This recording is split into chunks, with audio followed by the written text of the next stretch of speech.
happy to welcome on stage one of the inventors of the year from Boston, MIT, Admir Masic. Thank you. Yeah, the stage is yours. It's hot on this stage, so I took off my jacket, so hopefully I will appear acceptable, okay?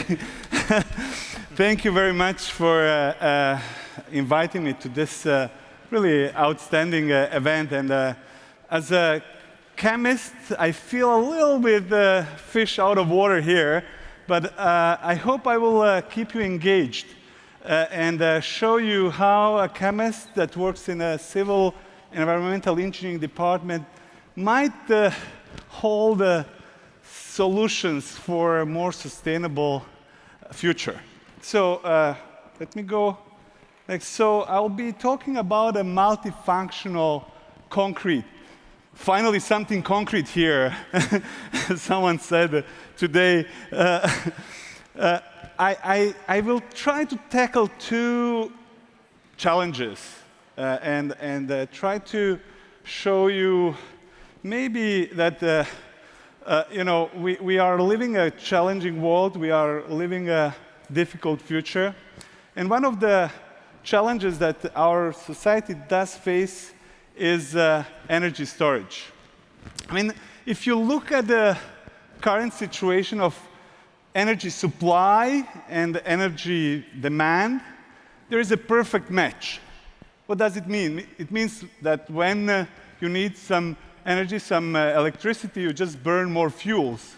You get coal, oil, or gas, you burn, and you match perfectly the demand. The demand, of course, is oscillating. During the day, it's high. In the evening hours, it's the highest. And of course, you just burn more. And this comes with the price of emissions, okay? And then you say, okay, let's use renewable. And there was a beautiful example just before we saw the solar panels on the roofs. The problem is the sun is there for 12 hours maximum. Then there is this peak of demand, and there is zero, literally, sun out there to give us energy. So there is a mismatch between the demand and the supply from renewable energy. And that holds for sun, as I tell you right now. Then wind is here and there, tidal moon is circulating. And so there is really a big problem of storing the energy. All the renewable energy production on this right side actually requires the energy storage, bulk energy storage solutions to increase the efficiency. When there is no kind of production, you have it stored somewhere. The solution, of course, would be batteries. But then I show you this interesting map. You probably come from a country that doesn't have metals necessary to actually build batteries. So the bottleneck is in accessibility of materials that are then necessary to build these electrodes and eventually store energy. Okay, the second challenge is kind of relating to this crowd here, is the fact that, you see, by 2050, UN says that there will be 6.7 billion people living in urban areas. This comes with a construction, okay? Construction of buildings, of infrastructure, of everything. And it turns out, I don't know if this is correct, still you will tell me, but it turns out that we need to build 13,000 buildings every day to support the exploding urban population, okay? Maybe you will correct me, but definitely there is a huge demand for construction. And what we use for construction is concrete, cement, and steel. So that then brings me to this graph. And this is the core of my work. If we use cement and concrete as it is to build all those buildings out there, we are going to emit so much CO2 that this material, concrete, will not have a future. And why I'm saying this? Because to actually make concrete carbon neutral. Currently, right now, we have only 50% of kind of solutions that we can implement. The other side of this pie, which is 50% of additional emissions, we are still researching how to kind of compensate. And the idea for us here is to fill that and make carbon, so the concrete carbon neutral or even carbon negative is to introduce new functionalities into the concrete. What does it mean? It's not just a load-bearing material, but it's a material that has a carbon capture functionality. Maybe it's lasts longer, so self-healing functionality, or it's even used for energy storage. And this is where now avoided emissions comes in. If we are able to use a material that is associated with avoided emissions, eventually we could compensate these emissions associated with the production, and not only compensate, but even make it carbon negative. So the solution for our issues. So imagine now a material that is kind of a bad guy in the room. It's great because it's strong, durable, it's democratic material. It's the most used material on the planet Earth after water, if you consider water as a material. So it's a great material, but now imagine it not a bad guy, but a part of a solution for a sustainable development. And this is what my talk is about. So let's see how we think about it. We think about the multifunctionality like biology thinks about multifunctionality. So biology basically creates materials that are not just load-bearing materials. They are maybe materials that have actually, next slide is even better. Bone is the best example of multifunctional material. So I would be a jellyfish right now if I didn't have bones in my body. But at the same time, my bones are self-healing constantly. It turns out that every 6 years, my bones are completely renewed. Like you are born and grow, and every now and then your skeleton is remodeled. There are cells that are constantly dissolving and mineralizing bone in your body right now. Okay? So it's not just load-bearing, but it's also has a self-healing capacity. Bone has a lot of blood vessels, cells, has to deal with a lot of biology had through, millennia, millions of years of evolution, optimized this structure to function, not just carrying me, but also, you see, there are structures that even we don't know. Lacunas are some 1 micron thin kind of connections between cells, and in substance, it's complex, but it's multifunctional. Now, can we think about concrete that we pour into our buildings here as a multifunctional concrete? Can we think that the concrete is not just load-bearing, but also maybe collecting CO2, self-healing constantly, and so on? Yeah, we can. It's difficult, and I like to cite here Henry Van Dam, colleague of mine, that he says that concrete is a remarkably rich deposit of interesting and contemporary research questions, all contained in its ambiguities.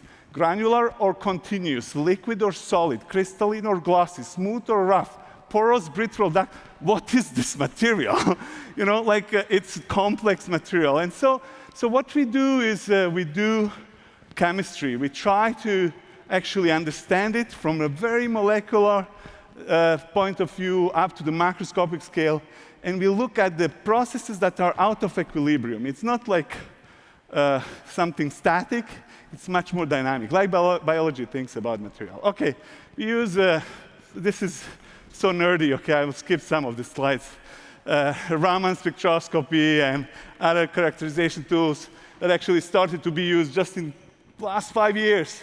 And this is us, 2021. Raman became like a constant in vivo monitoring of cement chemistry and stuff like that. Probably you don't want to see this, but what is very important here, I need to stress that following all these images, then we find phases that were never observed in cement. Like, oh, there is a new phase. We never knew that it's there, that it happens. So this DCH that then eventually allowed us to capture that phase and use it as an energy, as a carbon sink. Okay, so look at this reaction. This is the only reaction I'm showing, okay? So it's a natural absorption of CO2 in cement and concrete. So imagine you have a concrete, this one here. It takes CO2 from thin air and mineralizes it and stores it permanently in the structure. It's a perfect carbon sink. There is a problem, though. The problem is this then effect that rebar eventually suffers from this carbonation and causes spalling and degradation. So we are working, and this is the mechanism that I will show with you, to actually avoid degradation and use the capacity for carbon sink. And we use that phase, that disordered calcium hydroxide that we discovered, to mineralize CO2 in calcium carbonate in a composite material that eventually doesn't cause the degradation. Okay? Good. So chemistry lecture over. Let's do Roman concrete, because there is no better example of long-standing concrete than ancient Roman concrete. And so there is probably no better model to find improve longevity of our infrastructure that is not great, honestly. So Morandi Bridge, 43 people killed, but also most of our bridges reach that age where these things can happen every day. And that's the problem. We build a lot, and now we have no idea of how these things that we build actually will respond to aging. And then there are bridges all around us that are 2,000 years old, made out of concrete, unreinforced concrete. I need to say it's not the same, okay? But it does have a self-healing property, and I will show it to you. Okay, the best example is, of course, Pantheon, unreinforced structure, 2,000 years old, made entirely out of concrete that is still there standing. Anytime I enter, honestly, I look up and I think, maybe I should go back. But this thing survived the 2,000 years of history, and I think it's going to last even longer. Okay, so what is the secret? What makes this material repair itself over time? And it's a little bit different from what we are used to use now. It's made out of aggregates, yes, sand, yes, lime, which is a calcium hydroxide, the same one that captures the CO2, by the way, in our structures, and volcanic ash. Volcanic ash that reacts with lime and eventually produces material that is very similar to our modern construction. Nevertheless, our modern one doesn't heal. Trust me, that's true. Whereas the other, this one, it does heal. Fills the cracks with a material, and when the water comes in, eventually this crack closes and doesn't progress degradation, okay? So our question here was associated with lime. Most of the researchers were looking at the volcanic ash. It's natural. Romans, for the first time, took that ash from the Vesuvius deposits, put into a mix, and it worked well. And many of us focused on volcanic ash, including myself. But then my eye was on these lime clouds that are everywhere, remaining relic lime paste. You see over there? Every single sample I have seen of ancient Roman concrete had these white chunks inside. And our question was, what are these chunks for? Are they serving something or not? And so that's what we have done.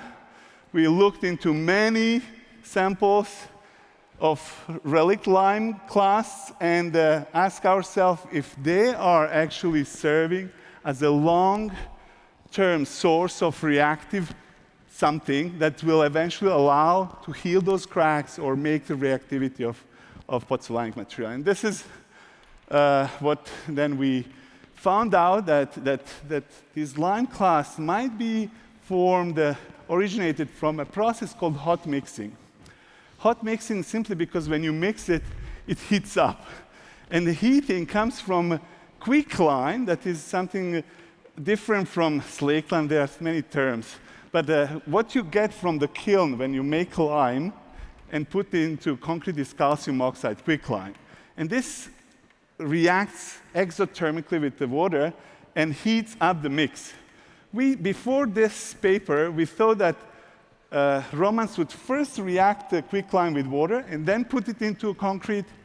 Our hypothesis is no water, dry mix, water. And this changes significantly what happens in this mix. It causes the creation of these inclusions, lime class. And we actually were able to make modern analog just by adding quicklime into our mix. Modern mix. Imagine now this concrete here, using hot mixing, easy to do. You create lime clast, you split in half this modern concrete, you put it to the distance that would never heal if it was modern, traditional one, and it heals systematically over 2 weeks. Every single sample, after 2-3 weeks, will heal the crack, creating the pellets in the crack and stopping water from flowing.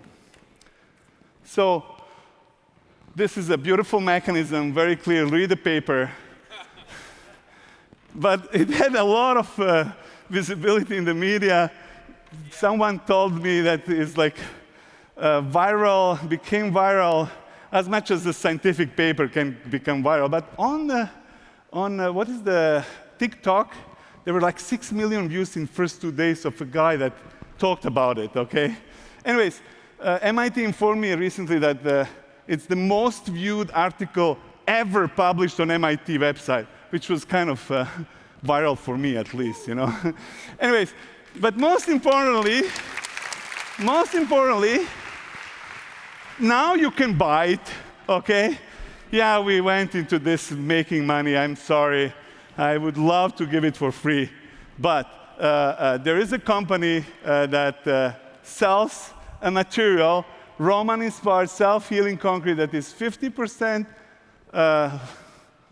longer in terms of lifespan, at 50% of cost compared to any self-healing concrete that you can buy on the market. So quite competitive in terms of material. This is just a nice illustration of what happens, okay? So I don't know how much time do I have. I mean, I'm between me and the party and the concert, so 5 minutes. I think it's enough. Okay, so let me close this story with probably the another exciting function, and it's making concrete conductive. And you will say, hey, wait a second, you want to make concrete conductive, and we know that it's an insulator. Yeah, you can do it, and we learn how to do it. And this is a sample. You take a carbon black, nano-carbon black, historic materials, Dead Sea Scrolls written using carbon black. You mix it with cement, some water and some additives, secret additives. Carbon black cement composite conducts electrical energy, which is kind of cool. Miracle of chemistry happens that two historic materials, cement and carbon black, arrange into nano composite by miracle, and you get this highly repetitive, ubiquitous material, super cheap, like, I don't know if you are familiar with these graphs, but these are all the materials on the right in the function of cost. And of course, we plot here resistivity, these are RGB plots, but concrete is way on the left, which basically is a reason why we use it so much, because it's super cheap. Okay, but if you add the carbon black, you don't increase the cost significantly, but you make it conductive. Compared to pure silicon, it's at the same level. And then you have these applications. Okay, 5 minutes. I will just quickly go through this. Self-heating. You put the small voltage on the ends of this material, it heats for the Joule effect, like your stove. Here are different voltages of these panels here. 1 meter, okay? You just heat it up, you just hook it up to voltage, and this is the FLIR camera showing the temperature. Here is the 0, it's inexistent, of course. Then 12 volts, 12 volts, 24 volts, 12 volts, 24 volts. You heat the plate of concrete, okay? Quite cool. Many applications. But let me go to energy storage, because this is where things get really interesting. Now, imagine that transition I was talking about is possible because instead of using batteries based on lithium or other metals, you use carbon, cement, and water to kind of make this transition. We built supercapacitors, no reactions, just a separation of charges from the electrolyte. This is a prototype in the lab, and this is what it does when you hook it to a solar panel. So these are 3 connected in series. These are 12 connected in series. Looks like Oreos, but this is like 12-volt carbon thing, you know, that is able to store energy to lit the LED, okay? Now, we open, hopefully, the new space of design for you guys. I'm a chemist, remember that. So we need to build using this material. We think that there's a huge opportunity to find ways to actually change our perception of energy, electrical energy, particularly renewable energy. Those solar panels on the top of the houses in London, we have seen, could have storage capacity and increase the efficiency enormously, make our homes actually auto-sufficient, if not the part of the democratizing energy. Electrical energy is really idea I like. Bear in mind the number. We are still kind of low, it's diluted. So we need 40 cubic meters of this material to satisfy daily need of a household. Maybe we will get better, I think so. But still, 40 cubic meters is not much, honestly. It's a nice foundation of your house, okay? So there is some design needed, but we are not far away from this, or 3D printing. 3D printing would be really nice to then design these supercapacitors based on, okay, a lot of opportunities for design. Scalable, maybe farms will have a lot of these things underground. Very high-end application would be a road that is made with a foundation of this material that will be charged with renewable energies, but then send the charge to your Tesla or any electrical car that is able through induction to be charged. So no stopping at the supercharger, okay, which kind of would be a nice future. Anyways, I'll stop here, and happy to answer some questions. And hopefully I inspired the new generation of urban developers and architects to perhaps design using this material. Bravo. Thank you. Thank you very much. Thank So you. fantastic. Thank you. And yes, I want to see houses, a lot of houses like this soon. We're super happy to. Yeah. We're super happy to end this 7th edition of Utopian Hours with a very concrete demonstration about how concrete can change cities in the future. And Admir really gave all of himself for this presentation. And as you can see, he's very friendly, very open. And I'm big but friendly. And he's also big, yeah. So don't make him hangry. But Feel free to talk with him. Because I met a couple of people, students, professionals that wanted to know more. So you can approach him as you take a glass of wine or a spritz or whatever, and we'll be back in 15 seconds to do the closing recap. Thank you again. Thank you, Admir. Thank you very much. Thank you. Bravo.